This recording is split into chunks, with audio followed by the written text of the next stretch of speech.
Buenos días, hoy nos encontramos nuevamente desde nuestra iglesia, Efesios 4:23 en Pavas. Bienvenidos a todos los que se encuentran en el lugar y a los que nos escuchan fuera de nuestra iglesia. Le damos la bienvenida. Como decía anteriormente, Dios tiene todo dispuesto para bendecirnos a través de su palabra. Dispongamos nuestro espíritu, nuestro cuerpo, nuestra mente. Por eso es que hay que disciplinarla y quedarnos en el mensaje. La mente es la que nos puede transportar fuera de donde estamos, que es la palabra de Dios, pero nosotros podemos disciplinarla para que ella pueda recibir, porque todo el conocimiento que recibamos nosotros viene a nuestra mente. Eso es lo que tenemos que renovar cada día. Entonces, estar sentados, hoy vamos a hablar de la presencia de Dios. De hecho, el tema de hoy se llama En tu presencia, plenitud de gozo, ¿verdad? Suena muy lindo, es como, podríamos decirle, no sé, como muy romántico, algo que se necesita hoy en día, ¿verdad? El gozo, algo que se pierde muy fácil, pero ¿cómo podemos llegar a ese gozo? ¿Cómo no solamente poder tener ese gozo, sino tener una plenitud de gozo? ¿Cómo podemos hacerlo? Pues es lógico que el que es el que lo da, que es Dios, lo tiene todo escrito en su palabra.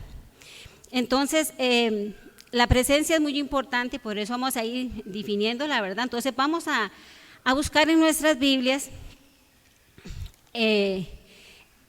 Éxodo 33:15. Vamos a buscar dos pasajes. Después cerramos nuestra Biblia, nos sentamos y después vamos a ir explicando para llegar a la conclusión del tema de hoy, que es en tu presencia hay plenitud de gozo. Vamos a buscar en Éxodo 33:15 y luego vamos a Primera de Crónicas 13:16. Nos dice Éxodo 33:15, yo lo tengo escrito en la hoja, pero vamos a leerlo directamente de la palabra.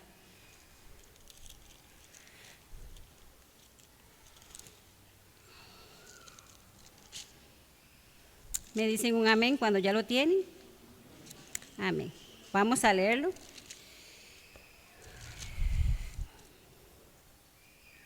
Y Moisés respondió: si tu presencia no ha de ir conmigo, no nos saques de aquí. Nos vamos ahora a Primera de Crónicas 13, del 1 al 6.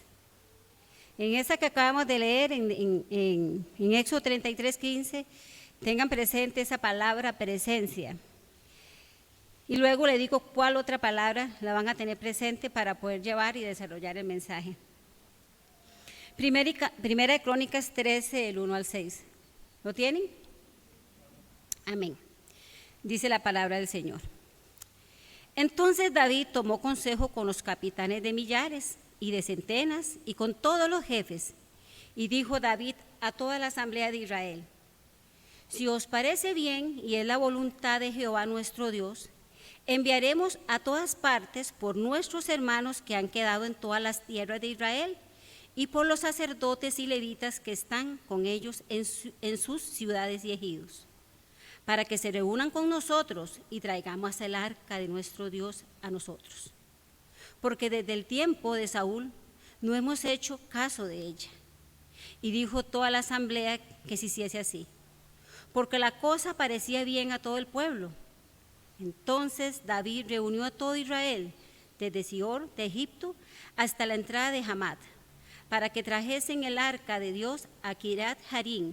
Y subió David con todo Israel a Balá de Kiriat Jearim, que está en Judá, para pasar de allí el arca de Jehová, que mora entre los querubines, sobre la cual su nombre es invocado. Te pedimos, Dios y Padre Santo, que esta palabra, Señor, que viene de ti, podamos, Señor, entenderla y más que todo, Señor, poder aplicarla a nuestra vida, Señor, y podamos salir, Señor, en esta mañana regocijados, Señor Jesús, de que tú traes gozo y paz a nuestra alma, Señor, en medio de todos los tiempos. Muchas gracias, Señor. Bueno, como les decía ahora, que mantuvieran esta palabra cuando hablamos de Moisés de presencia, y en esta de Crónicas, una palabra que vamos a resaltar es la palabra que al final del párrafo decía, el último renglón decía que mora entre los querubines. Ahí estamos hablando de dos palabras que son muy sinónimas, ¿verdad? La presencia y mora. Primero vamos a definir qué es una presencia. Entonces, en el diccionario común dice que presencia es una circunstancia de estar presente o de existir alguien o algo en determinado lugar. Hoy ustedes tienen presencia aquí. Eso es lo que significa presencia, estar en un lugar.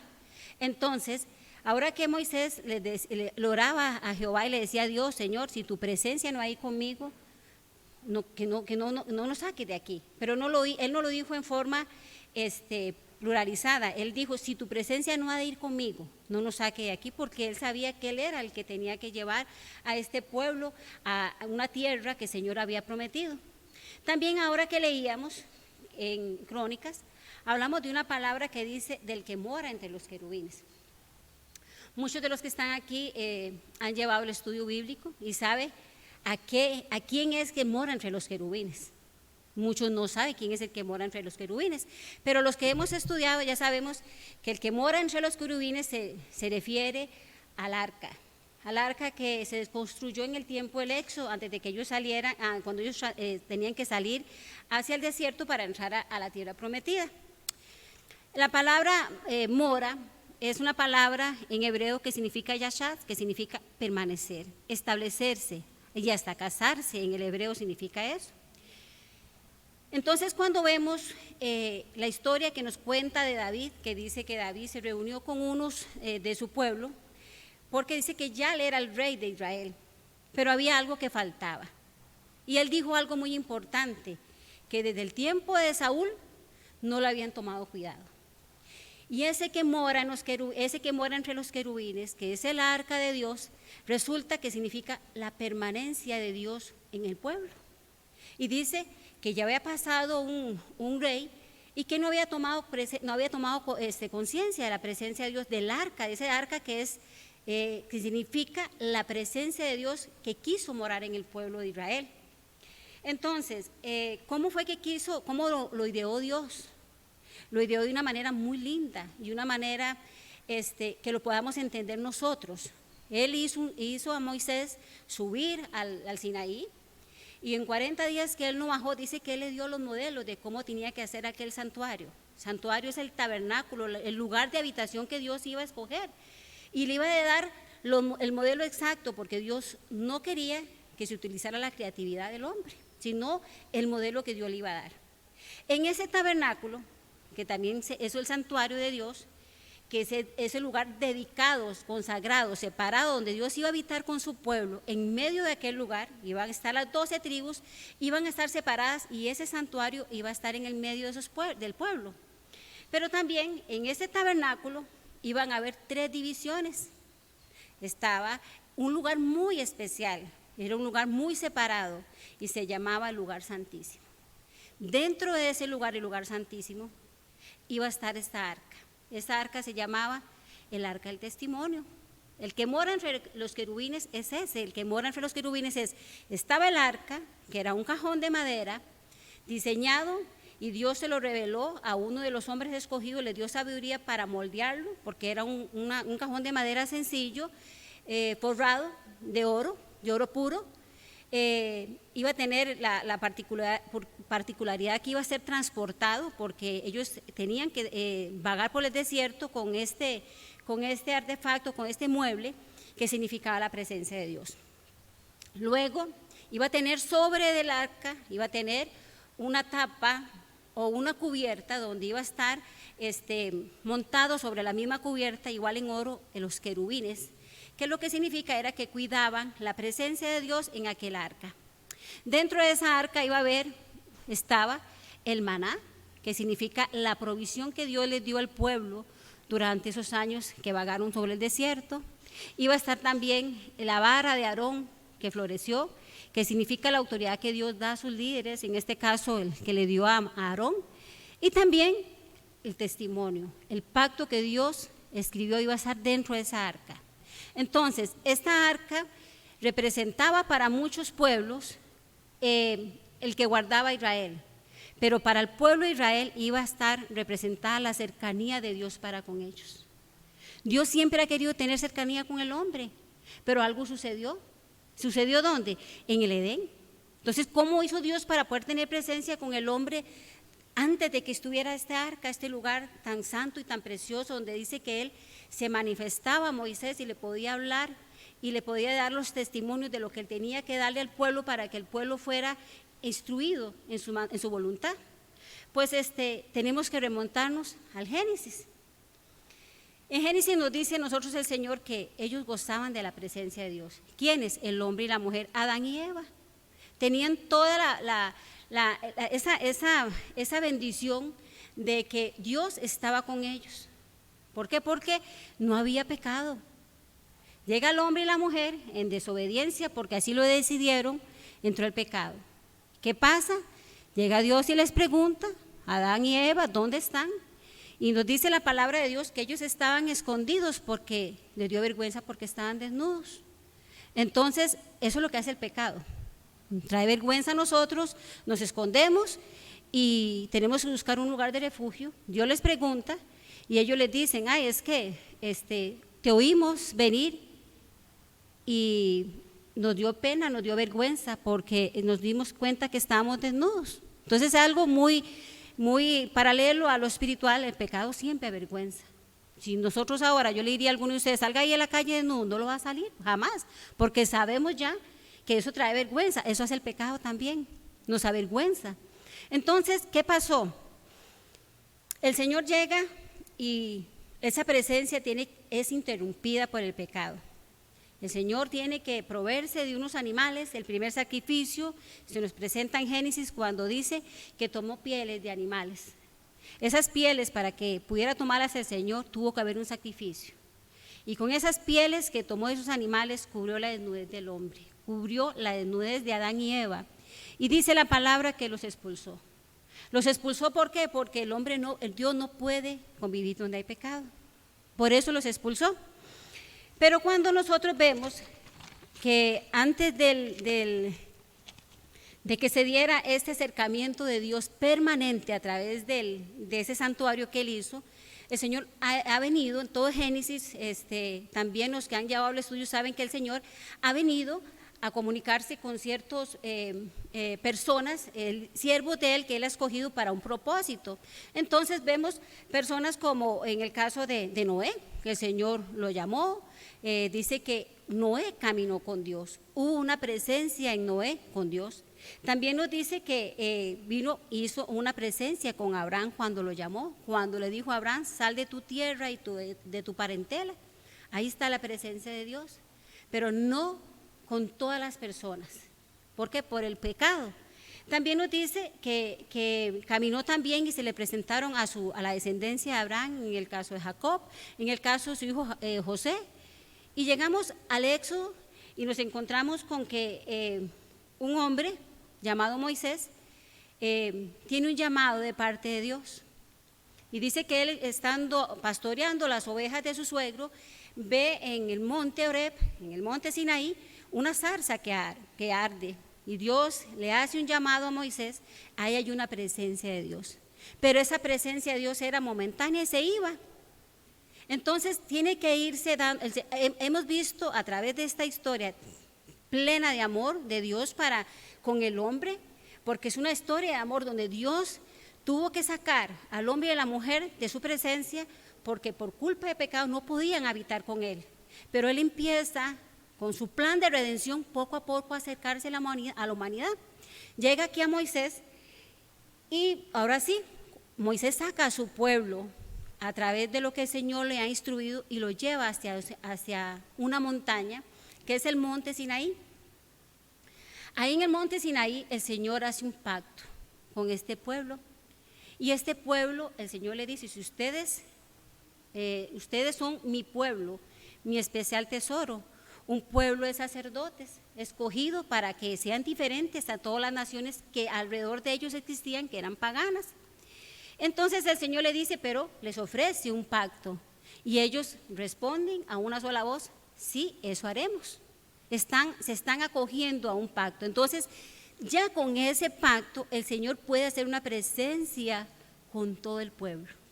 Claro, a través de Moisés ellos podían escuchar la voz de Dios, pero ya Dios no estaba arriba, estaba en una presencia con ellos que le llaman el Shekinah de Dios.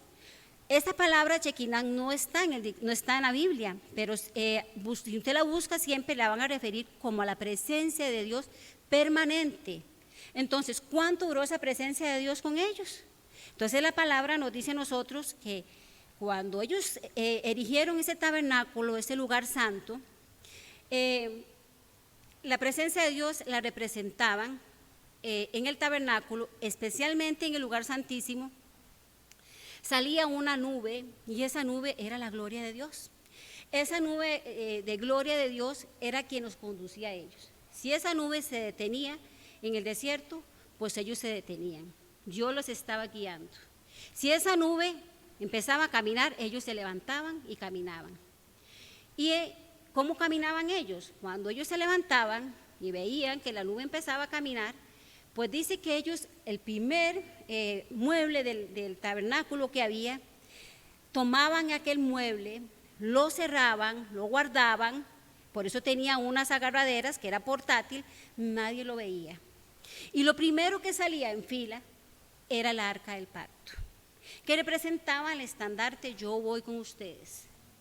Como todo pueblo que va a la guerra lleva un estandarte que representa a su pueblo, pues el estandarte de Israel era el arca de pacto, el arca del testimonio.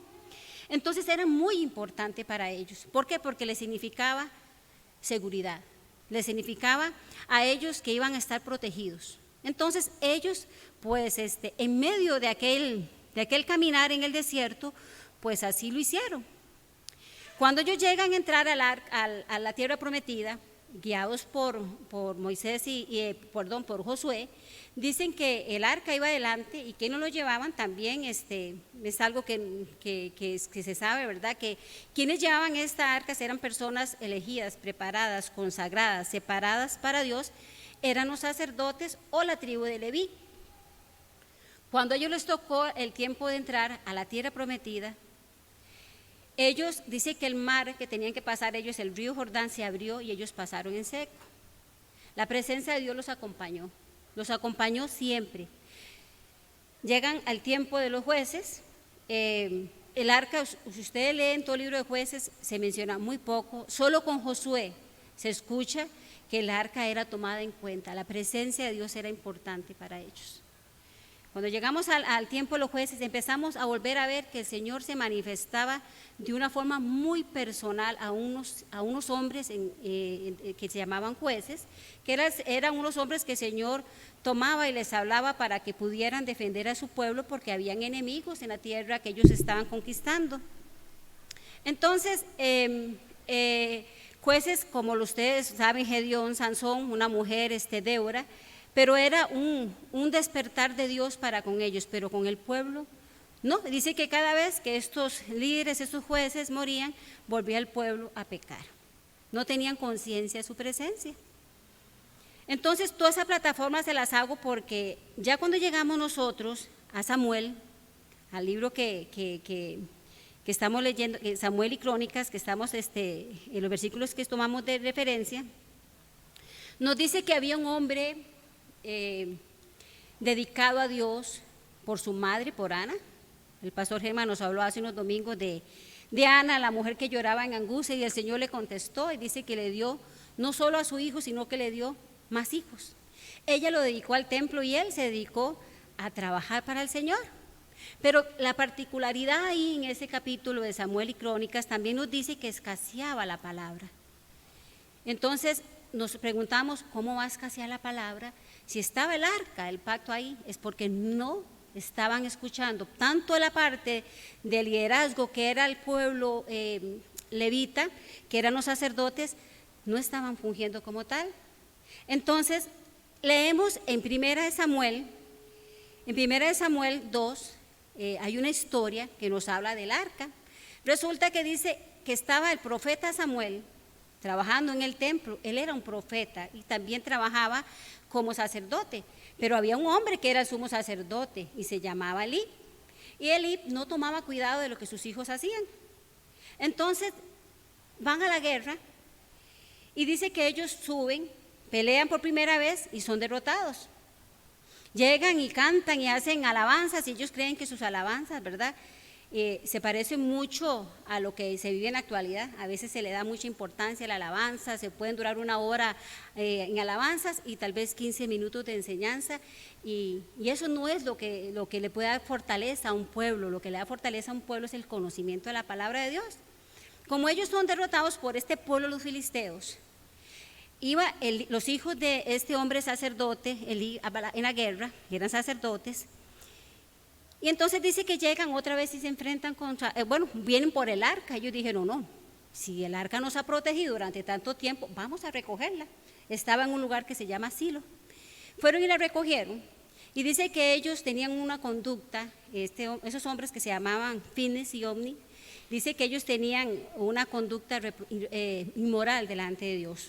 Los que tenían que servir a Dios con santidad eran hombres que dice que se acostaban con las mujeres, eran fornicarios, así lo explica la palabra, y dice que no le tenían temor a la palabra de Dios, no le tenían temor ni a los sacrificios que hacían.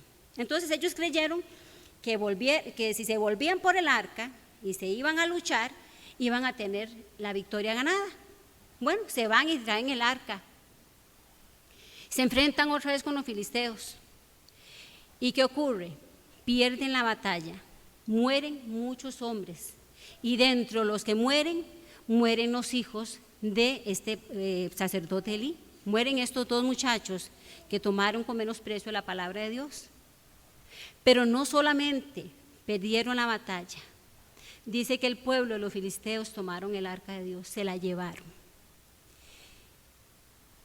Que se han tomado la palabra de Dios es duro, es muy cruel, y es hasta es doloroso, porque es la pérdida de valor que se le da a la palabra de Dios.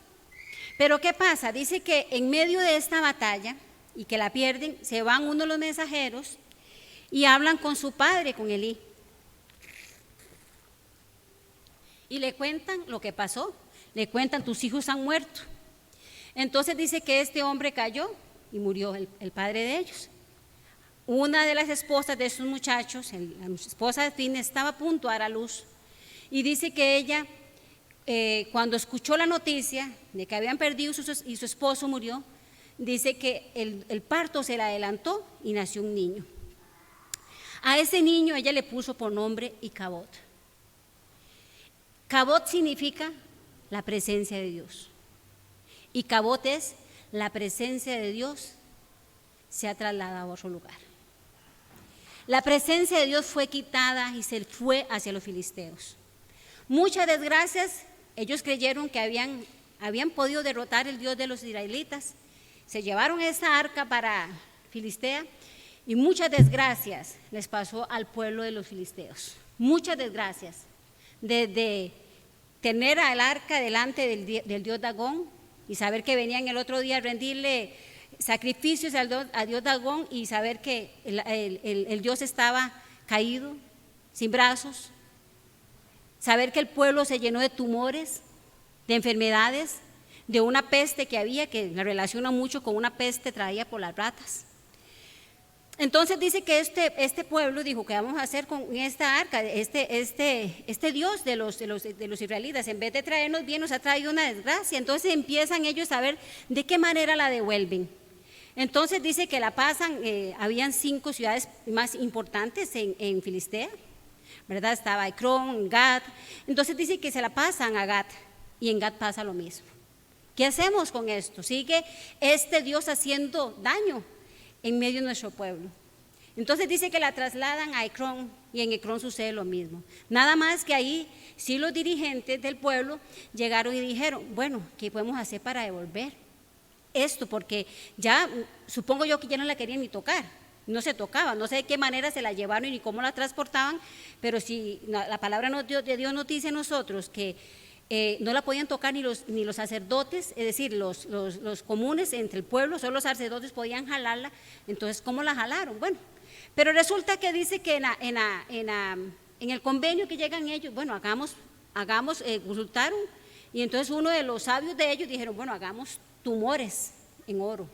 Hicieron 5 tumores en oro, no sé cómo serán que los hicieron, y hicieron 5 ratones en oro.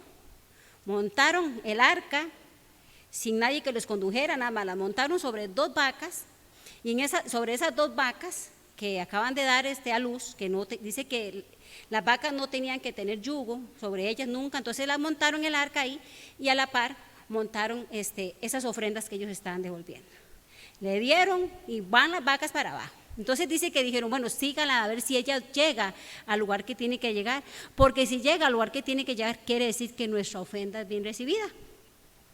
Y las vacas se van y llegan a un lugar que se llama Bet-Semes, es un lugar donde habitaban una parte de los levitas de Israel, y dice que entonces sí, la ofrenda, el arca fue tomada, y ahí ya la bajaron en tierra de Israel. Entonces, ahí es el arca de Dios, la presencia de Dios. Unos de los que estaban entre el pueblo, dice que por curiosidad fueron y vieron dentro del arca y dice que murieron. Es para que nosotros veamos de verdad la importancia y lo santo que es Dios, y de verdad lo importante que es para nosotros, y cómo lo ven los de afuera. Los de afuera lo pueden ver como un amuleto, pero el que es pueblo de Dios lo tiene que ver de una manera santa. Bueno, dice que ahí en Bet-Semes, como ya vieron que tenían que trasladarla, la trasladaron ahí mismo donde nosotros leímos ahora de David, que fueron a recogerla a Kiriat Jearim. Cuando llegamos ahí a Kiriat Jearim, la trasladan a ese lugar, y dice que un sacerdote, Eleazar, dice que en esa casa estuvo 20 años, en ese lugar, en Kiriat Jearim. Por eso es que David llegó y dijo, porque la presencia de Dios está fuera, está tan largo, traigámoslo, porque ahí podemos ir viendo nosotros el corazón de David, cómo el David ya empezó tenía esa sed por la palabra de Dios, y cómo el otro rey no. ¿Qué hizo Saúl, el otro rey?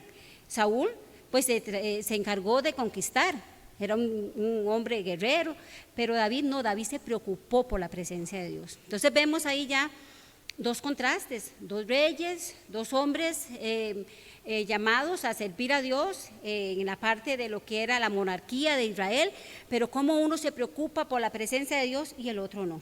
Entonces ahí que en Kiriat Jearim, donde quedamos ahora para ya seguir con el tema de la presencia de Dios, dice que ahí se estableció luego de Kiriat Jearim, cuando ya David lo trasladó.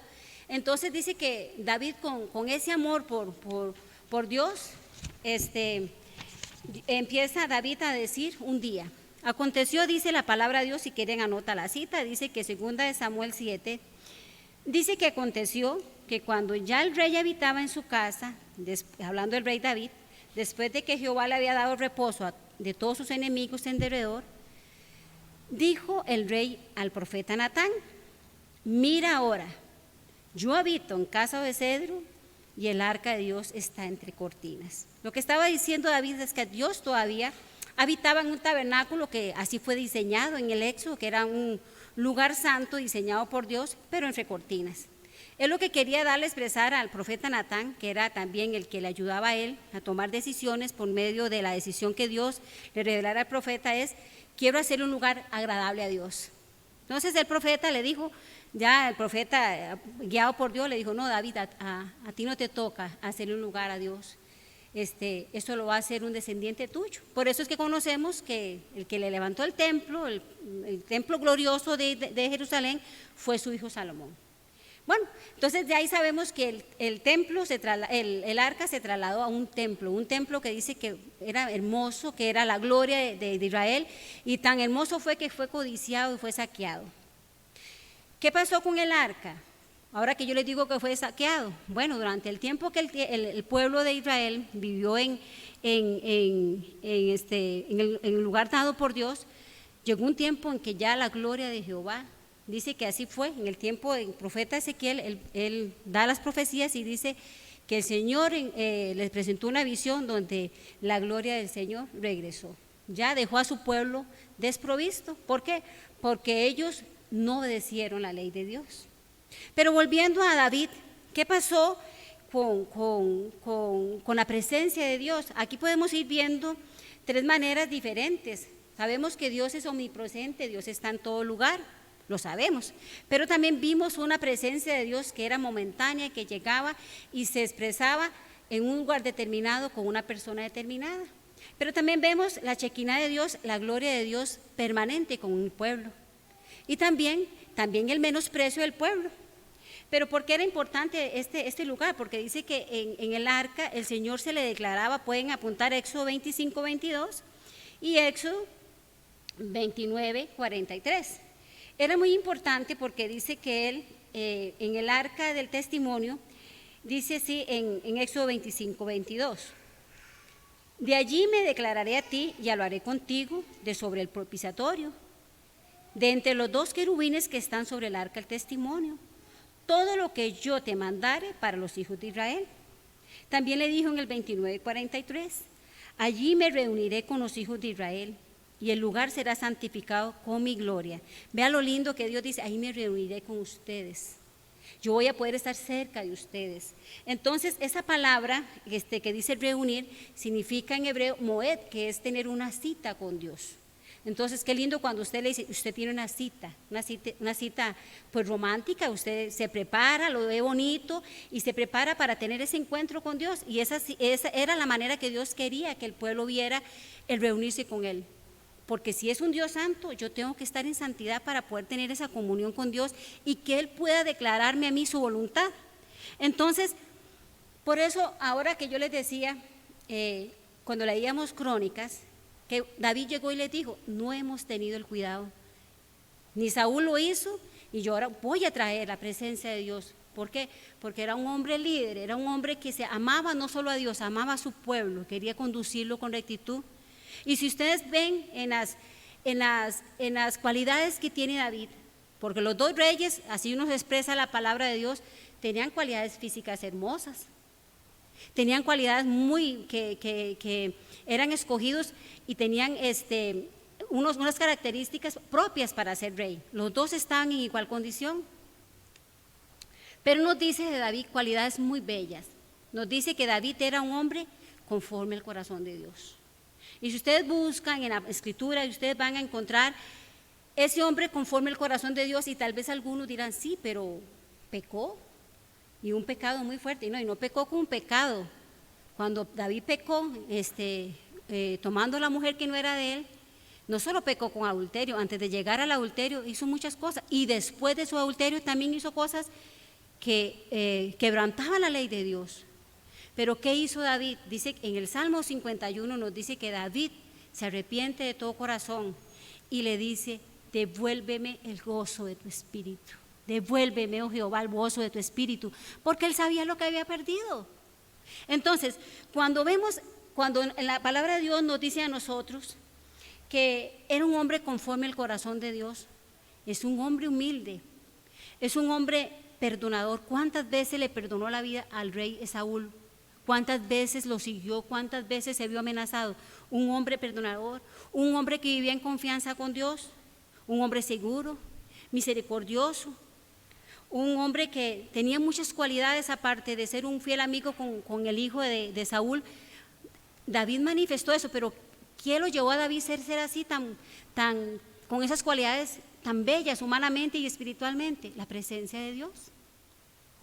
Entonces, cuando nosotros vemos que David no le importaba ni el menosprecio de su esposa ni el menosprecio del pueblo, cuando él traía el arca al pueblo, dice que él empezó a danzar, estaba tan lleno de alegría y de gozo que él danzó, y su esposa llegó y se burló de él. Y él llegó y dijo, no me importa si se burla como yo me comporto, y si se burla de que la presencia de Dios me lleva a glorificarle a Él, a exaltarle a Él, a vivir una vida separada y diferente.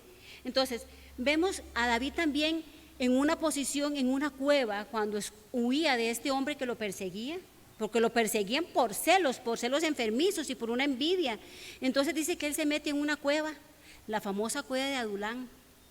Y en la cueva de Adulán dice el Salmo 57 que a él oraba al Señor. Anoten el Salmo 57 y lo van a leer, y ustedes van a encontrar que dice que yo cantaré, yo alabaré en medio de una persecución, en una cueva. ¿Quién hace eso? Pablo lo hemos escuchado que lo hizo. En medio de la cárcel él adoraba. ¿Por qué? Porque era una presencia permanente en el hombre que ama a Dios, que ama su presencia. Entonces dice que ahí en la cueva de Adulán no solamente se fortaleció, en medio de su angustia se fortaleció en Dios, dice que también llegaron hombres a buscarlos. Dice que muchos llegaron a ese lugar a buscarlo a él porque necesitaban consuelo, estaban en angustia. Y dice que él los fortaleció tanto que los hizo sus soldados. ¿Seremos nosotros así capaces de que en medio de la necesidad, en medio de nuestra angustia o en medio de estar en una cueva, podamos nosotros transmitir la palabra para que aquellas personas que viven en angustia puedan salir fortalecidos? Es una pregunta que podemos hacernos nosotros. También nos dice que cuando David se enfrentó a los amalecitas, que dice que muchos los del pueblo, él temía por ser apedrado, porque habían tomado a los bienes del pueblo y tomaron mujeres, y él tuvo miedo de ser apedreado, y dice que él se fortaleció en el Señor. Es en la presencia del Señor donde en medio de las circunstancias y momentos dolorosos de nuestra vida podemos fortalecernos. Amén, así es. Cuando nos llegamos nosotros, ahora que les hablaba del rey David, ¿cómo se dio cuenta él que le faltaba algo? ¿Recuerda lo que dice el Salmo? Cuando él lee el Salmo, cuando él se expresa en un Salmo muy bello y le dice así, en el Salmo 52:2 le dice: lávame más y más de mi maldad, mi pecado está siempre delante de mí, hazme oír gozo y alegría. ¿Qué habría perdido este hombre? Ha perdido el gozo, la alegría, la plenitud que da la presencia de Dios. Empieza a sentir no solo depresión, angustia, no dormía. Y si ustedes leen todo el Salmo, van a encontrar a alguien que ama a Dios y ha perdido algo. ¿Qué siente uno cuando uno ama algo y se ha perdido? O cuando usted en angustia, a mí me ha pasado que yo tengo un sueño, porque casi nunca tengo sueños, y un día tuve un sueño tan feo que yo me levanté con un hueco horrible. ¿Por qué? Porque era como que si lo estuviera viviendo. Me habían secuestrado a una de mis hijas chiquititas, me transporté cuando estaban pequeñitas y yo sentí una angustia y yo dije, qué feo, qué feo. Y este hombre llega y nos transmite ahí donde dice, devuélveme el gozo, devuélveme la alegría. Y vea lo que dice en el 51, del 10 al 11. Dice, crea en mí, oh Dios, un corazón limpio y renueva un espíritu recto dentro de mí. Lo que dice es, no me eches de delante de ti y no quites tu Santo Espíritu. Vuelve el gozo de tu salvación y espíritu noble me sustente.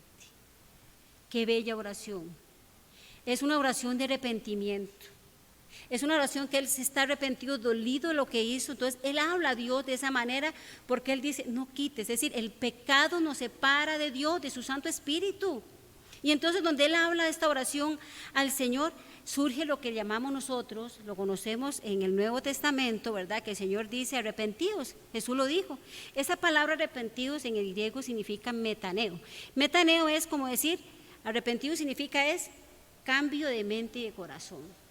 Cambio de mente y corazón. Entonces cuando él le dice, renueva un espíritu recto dentro de mí, está pidiendo la dirección de Dios. Y la dirección de Dios solamente se la va a dar si vuelve la presencia de Dios.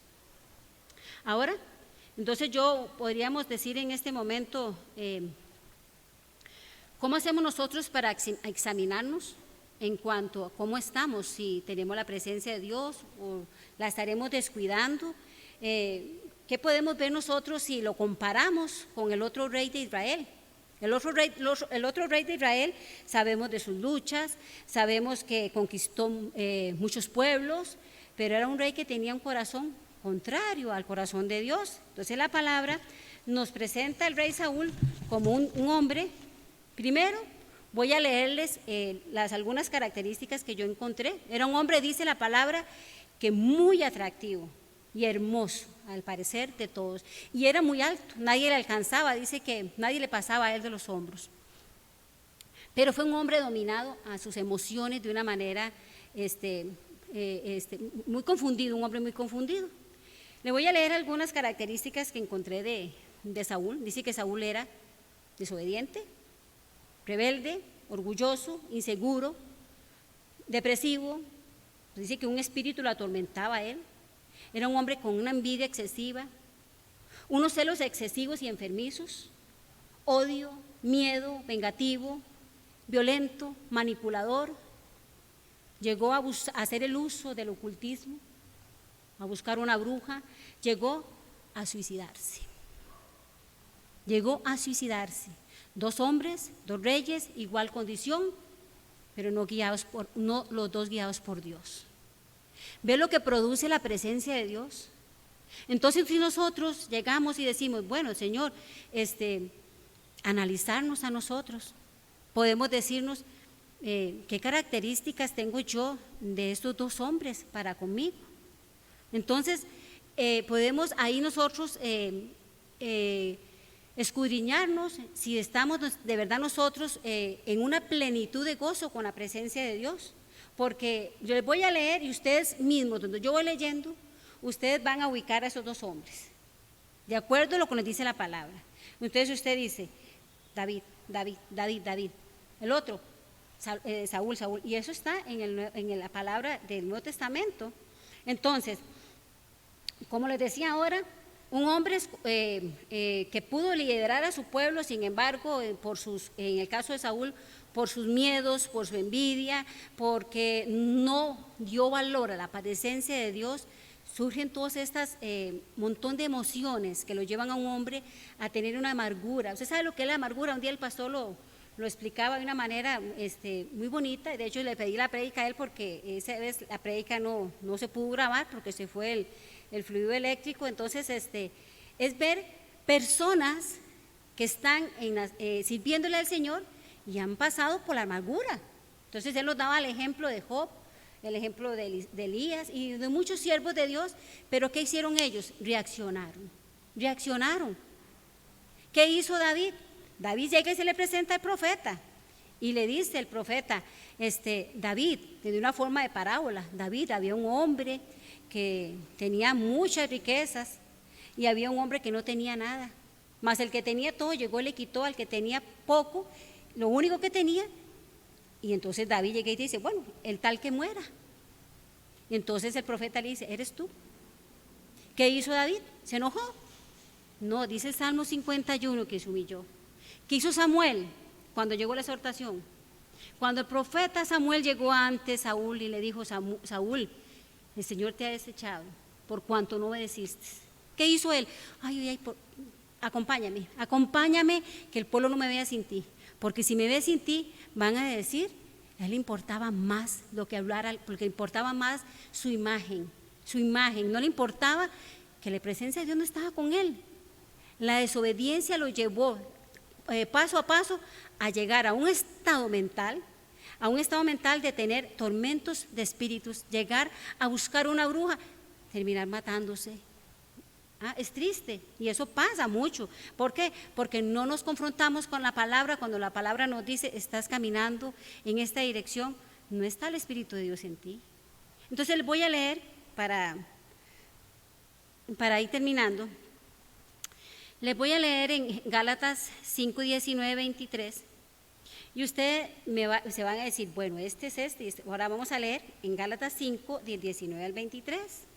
Nos dice Gálatas, y manifiestas son las obras de la carne que son, y ahí van a ubicar ustedes a estos personajes: adulterio, fornicación, inmundicia, lascivia, idolatría, hechicería, enemistades, pleitos, celos, iras, contiendas, disensiones, herejías, envidias, homicidios, borracheras, orgías y cosas semejantes a estas, acerca de las cuales os amonesto, como ya os lo he dicho antes, que los que practican tales cosas no heredarán el reino de Dios. Y nos dice luego, mas el fruto del Espíritu es amor, gozo, paz, paciencia, benignidad, bondad, fe, mansedumbre, templanza. Contra tales cosas no hay ley. ¿Nos ubicaron ustedes a ellos? ¿Verdad que sí? Muy fácil de ubicar. ¿Dónde nos ubicamos nosotros? Nos ubicamos en las manifestaciones de la carne o nos ubicamos en el fruto del Espíritu? Es muy importante. ¿Por qué?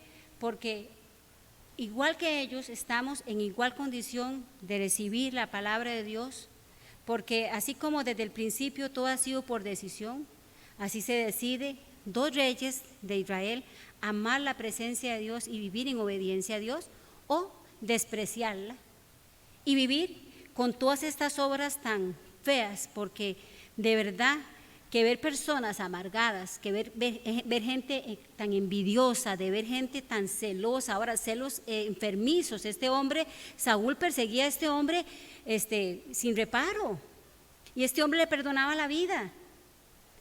Este hombre estuvo atormentado, ¿por qué? Por la falta de la presencia de Dios.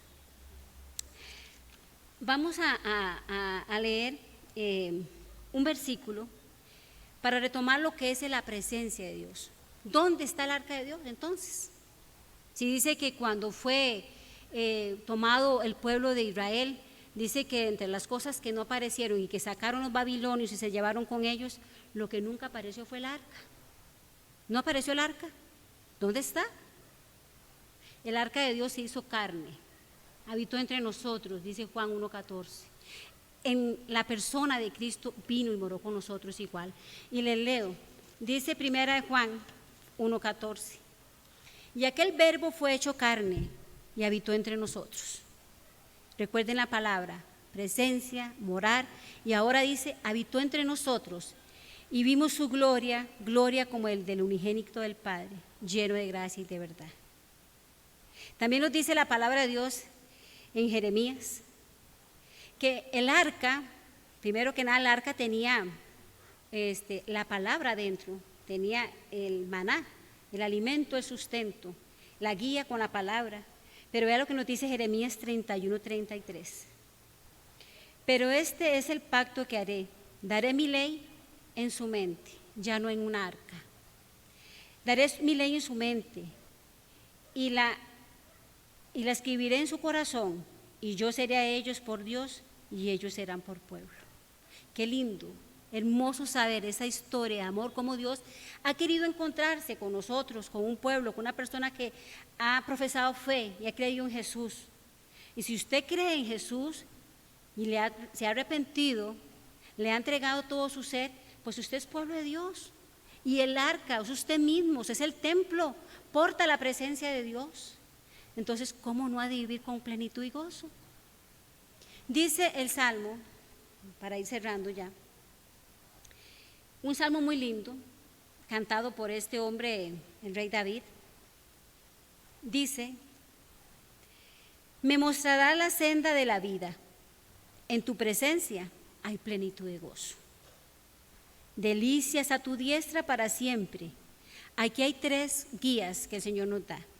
Nos dice que en la presencia de Dios hay una guía, que la guía nos mostrará el camino.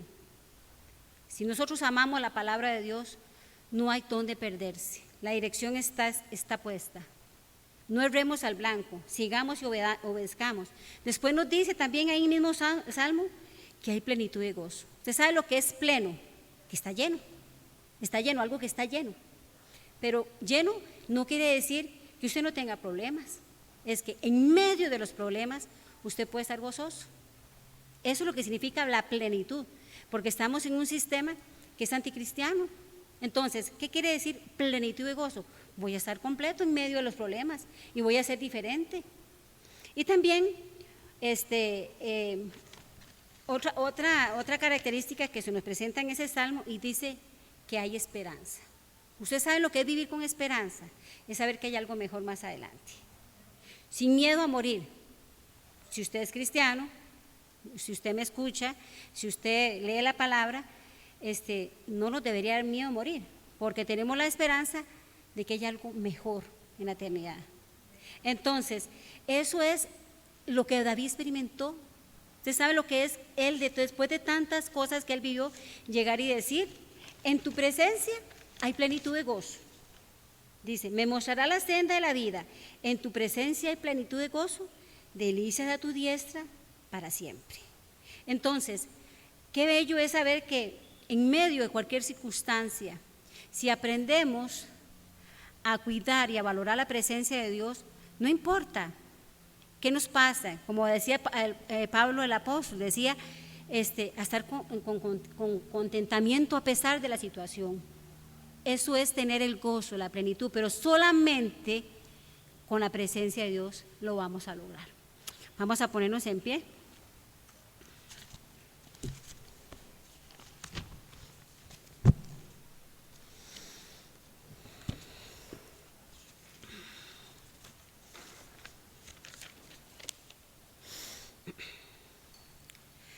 Amado Dios y Padre Santo, agradecidas y agradecidos contigo, Señor, por tu palabra, que muestra tu corazón, Señor, que muestra tu voluntad, Señor, que poco a poco, Señor, se nos ha sido revelado el amor que tú has tenido por la humanidad, por un mundo perdido, por un mundo que ha tenido que vivir separado de ti por el pecado, Señor. Y se nos revela cómo poco a poco, Señor, tú has querido habitar, tú has querido reconciliar al hombre contigo, Señor. Y hoy, Señor, estamos muy agradecidos porque hemos podido reaccionar, Señor, así como reaccionó el rey David, así como reaccionó el hijo pródigo y dijo, ¿qué hago aquí? Iré a la casa de mi padre, le pediré perdón, le diré que me tome como un esclavo, como un siervo. David pidió que le devolvieras el gozo de tu salvación, Señor, y eso es lo que vivimos tus hijos, Señor. A través del arrepentimiento, a través de que tú nos amas, Señor, y nos has perdonado, hoy podemos vivir esa vida llena de gozo, Señor. Te damos muchas gracias por tu palabra, Señor. Y aquellas personas que a través de este mensaje, ya sea aquí presente en la iglesia o donde nos escuchan, y Dios les ha hablado y les ha dicho, hay plenitud de gozo en mí, arrepiéntase, pídale perdón a Dios y dígale, Señor, yo quiero eso, yo quiero vivir lo que vivió este hombre David, terminar mi vida diciendo, en tu presencia hay plenitud de gozo. Por eso hoy vengo delante de ti, Señor, y vengo implorando tu perdón, diciendo, Señor, perdóname porque he vivido una vida apartada de ti, pecando, haciendo daño, he vivido ofendiéndote con mis hechos, Señor, he utilizado mi cuerpo y mi mente para cosas que a ti no te agradan y eso me ha separado de ti. Pero hoy tu palabra me ha hablado y me ha hecho entender que hay esperanza, que puedo regresar a ti, que puedo decir, con una palabra decirte, Señor, perdóname, límpiame mis pecados, habita en mí, condúceme por esta tierra. Te pido perdón, Señor, y yo confieso que tú eres mi Señor. Te doy muchas gracias, Padre Celestial. En el nombre de Cristo Jesús, amén. Bueno, a todos muchas gracias, a los que están escuchándonos por los medios de internet y YouTube, le damos las gracias y aquí los que estamos presentes también agradecemos esta palabra y le damos muchas gracias al Señor. Bendiciones.